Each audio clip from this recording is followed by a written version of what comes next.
bay leaves like I touched on recently. Like, what is the point of them? What is it doing? Like, what is the point? Please help me.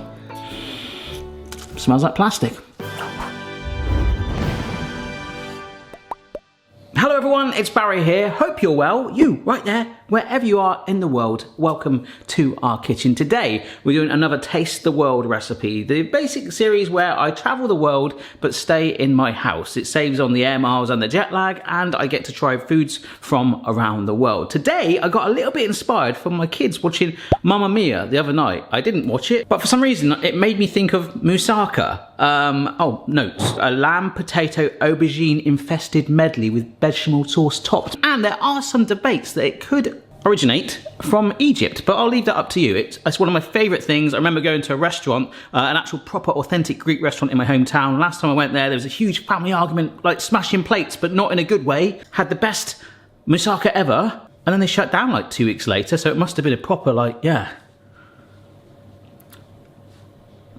Anyhow, moussaka. First thing you want to do is slice up your aubergines. I decided to slice mine lengthways, but if you want, you can just cut them straight into discs. Oh, aubergines, by the way, some of you might call eggplants, but I just don't get why is that. Aubergine's a cool word. Eggplant is more like a plant of eggs. Just weird things anyway, aren't they? You ever notice the skin on an aubergine is really sort of, I don't know, like fake leather kind of feel? It's like you're slicing into a fake leather jacket. So we've got 3 aubergines or eggplants right there. What you want to do is get yourself a big old frying pan and add in some oil. I'm literally using this piece to prop my camera up. If I let go, look, it goes like that. I'm going to stick this under my lens and see if it does it. But fry the aubergines, I'm sorry, that's what I'm just going to call them, alright? We'll stick with that. Fry them in batches either side until browned, resting them on some kitchen towel, and just repeat that process as you go until they're all nice and done, and they should be a little bit softer.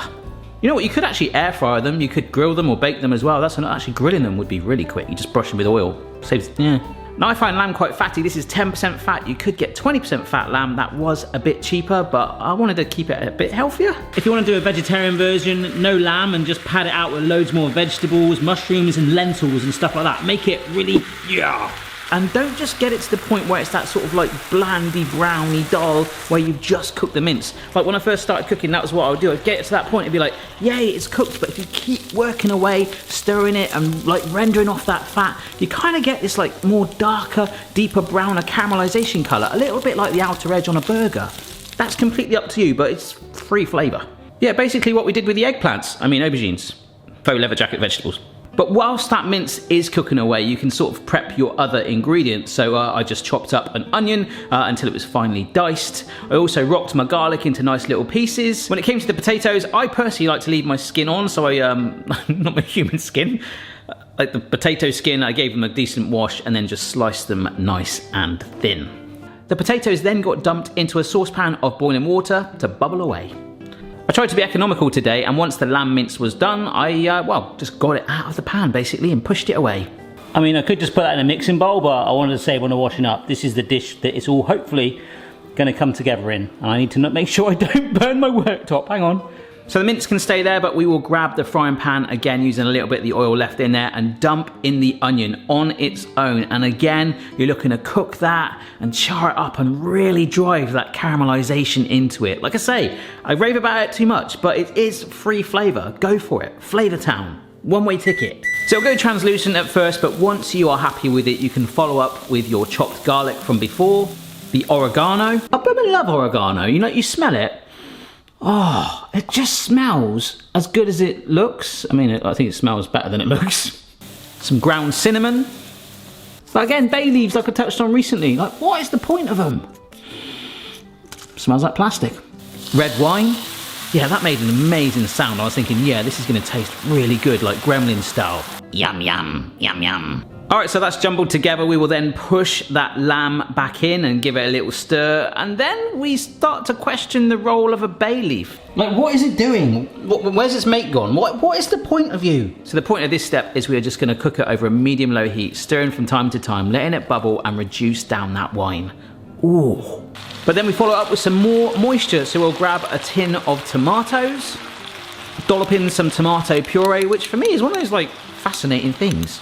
Never really quite got the point of this stuff. I mean, it's pretty intense. remember when we did like cooking at school and we did like homemade pizzas and tomato puree was used as the base sauce. Woo! That blows your head off. Keep it mild, folks. Tomato puree must do something though. Way more than bay leaves anyway. We'll also add in some sugar, some more water for a bit more moisture in there, and some salt and a good old grind of pepper. Let it simmer and bubble away for a solid 20 minutes. You can then, during that time, question the role of the bay leaf. Like, what is the point of a bay leaf? Please help me.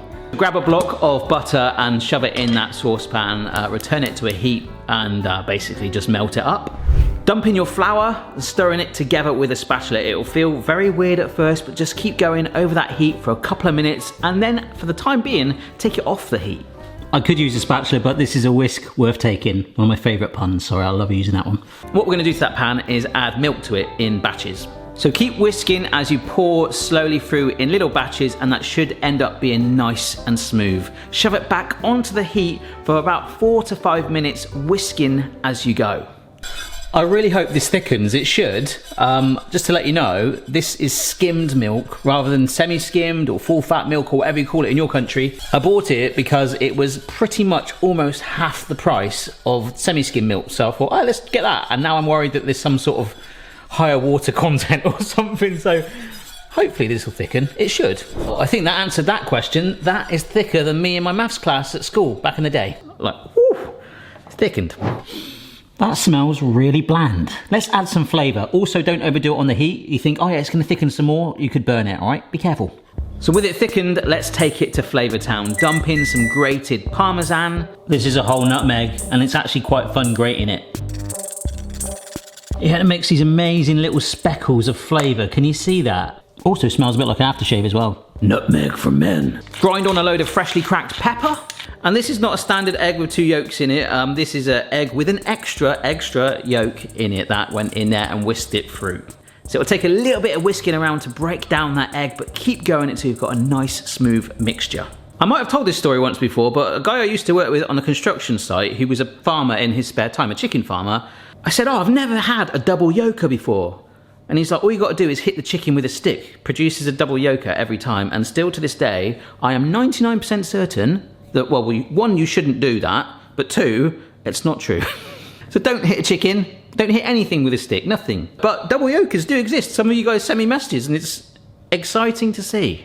With the sauce done and the mince still sat there, it was time to fish out the bay leaves. Well, they look like they had a fun time anyway. Get them out. And still question what they did. Imagine after all this time, bay leaf, no, that's just a prop. It was time to build this moussaka, so grab your baking dish and add in a layer of the lamb mince. Then we drape the aubergine layer all on top. Remember, if you want, you could cut them into a disc shape, that's absolutely fine. Then follow up with a layer of the potatoes we cooked before.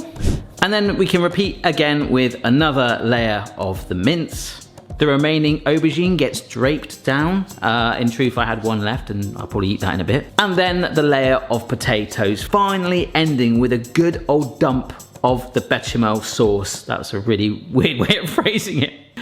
Well, I actually did like little dollops of it to spread it around. I didn't want to completely overlay it, and I probably had about 1/3 of the sauce left. I don't want it spilling over too much. And with that all done, it was time to shove it in the oven.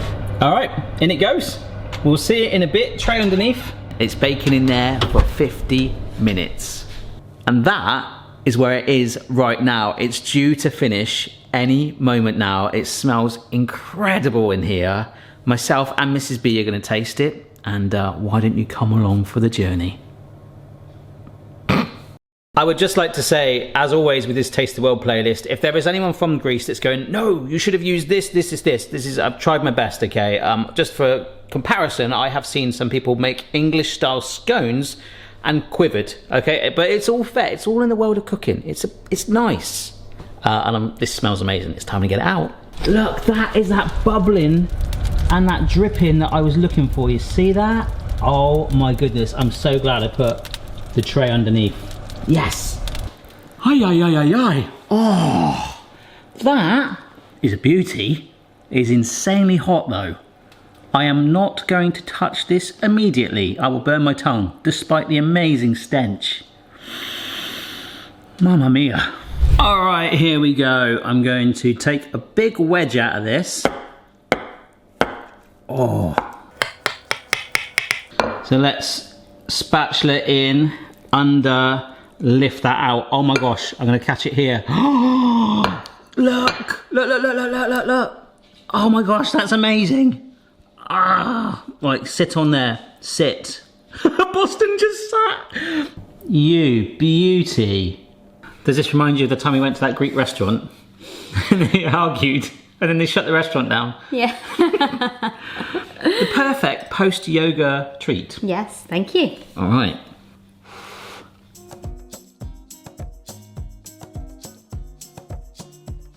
Mmm. That's nice. Those potatoes and aubergines, they just sort of melt in your mouth. That's really tasty. Yeah? Yeah, they're really soft. The bechamel, I don't know, maybe I should have put a bit more cheese in. I'm not really getting a huge flavour spank from that. It's just kind of like a blanket over the top that's holding it together. It's delicious. Yeah, you like it? I really like it. Thank you. Well, that's your lunch. Yeah. It's another Taste of the World video in the bag. Bloomin' love a moussaka. And we've got quite a lot left. So that's dinner for the next few nights, all right? Yeah. If you've got any cool Taste of the World recipes that you'd like to see, perhaps from your country, do let me know down below. Check out the rest of the playlist. Don't forget to give the video a like and subscribe if you're not already for regular food fun. And yeah, it's time to eat some moussaka. See you later, folks. Ciao.